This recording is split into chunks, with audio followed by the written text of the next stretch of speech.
Papa avait un amour pour les lettres et les mots, et une concordance des temps qui aurait plu à Senghor. Il fallait toujours trouver le mot juste et la phrase parfaite, ce qui lui valut une étiquette de patron exigeant. Un rapport n'était jamais terminé tant que la valise diplomatique n'était pas prête à partir. Il fallait reprendre, revoir, relire, rechercher. Babou et l'ambassadeur Jérôme Béat vous en ont parlé aux hommages aux affaires étrangères hier à Yves-Ossep. Aussi, il fallait être toujours prêt dès l'arrivée. Au bureau, les matins, je vous parle d'un temps où l'avènement de l'Internet n'était qu'à ses balbutiements. Il fallait écouter la radio et lire la presse internationale, et pas que l'équipe. Cela allait de pair avec la profession. Un samedi de novembre 87, je me préparais pour mon premier bac blanc de l'oral de bac français. Papa lisait près de moi sur la table de la salle à manger, quand tout à coup il s'élança vers le téléphone. Il appela un de ses collaborateurs et après les salutations usuelles, il lui demanda « Vous avez eu votre ami, le premier conseiller de l'ambassade du Niger, ce matin ?» De par la réponse de papa, je pense que son collaborateur n'avait pas su que Séné Kountché venait de mourir. Situation qui peut nous paraître banale, mais situation qui pour papa était propice à un partage, un enseignement. Il faudra vous faire une revue de presse plus assidue, dit-il à son collaborateur.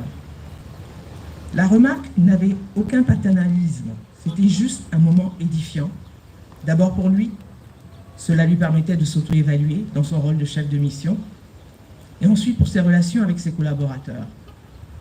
Relations dont il parlait avec beaucoup d'affection, et quelquefois avec un sarcasme et un humour qui lui étaient uniques. Mais c'était toujours avec un devoir institutionnel, cette responsabilité perpétuelle et constante dont je vous parlais tout à l'heure. Et des histoires pour illustrer son profil de diplomate chevronné, il y en avait. Papa avait un goût pour l'excellence et le raffiné.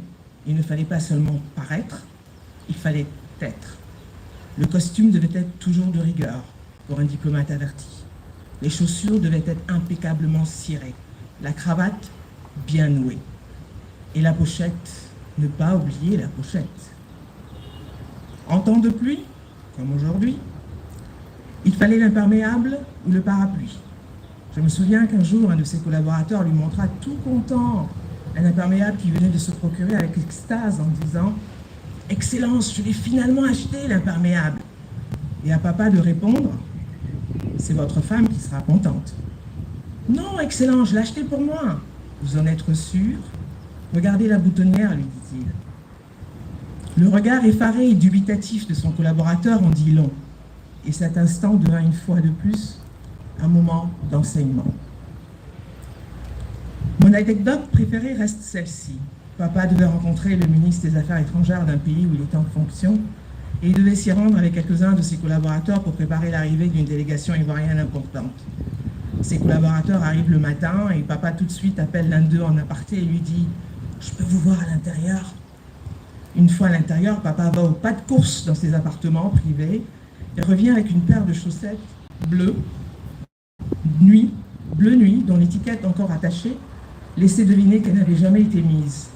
En lui tendant la chaussette, papa lui dit « Tenez, je pense que les tons de votre costume iraient mieux avec cette couleur. » Son collaborateur, tout surpris, répond « Mais Excellence, je porte des chaussettes. »« Je constate que vous avez des chaussettes, lui dit-il. Vous vous prenez pour un cardinal ?»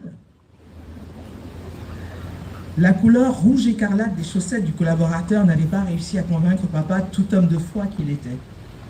Encore un autre moment édifiant. Papa faisait partie d'une génération de diplomates qui était complet. Complet parce qu'ils croyaient à leur profession et à l'impact qu'elle avait chaque jour. Ils ne laissaient rien en laisse. Même à la retraite, papa a continué à œuvrer au sein de l'ACIR, l'association des ambassadeurs de Côte d'Ivoire à la retraite, dont il était un des membres fondateurs.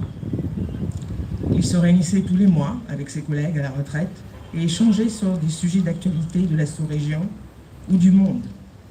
Commentait cette actualité, comment celle-ci affectait ou affecterait la Côte d'Ivoire, discussion qui donnait ensuite naissance à des rapports soumis régulièrement au ministère des Affaires étrangères. C'était le diplomate. Emmanuel Moma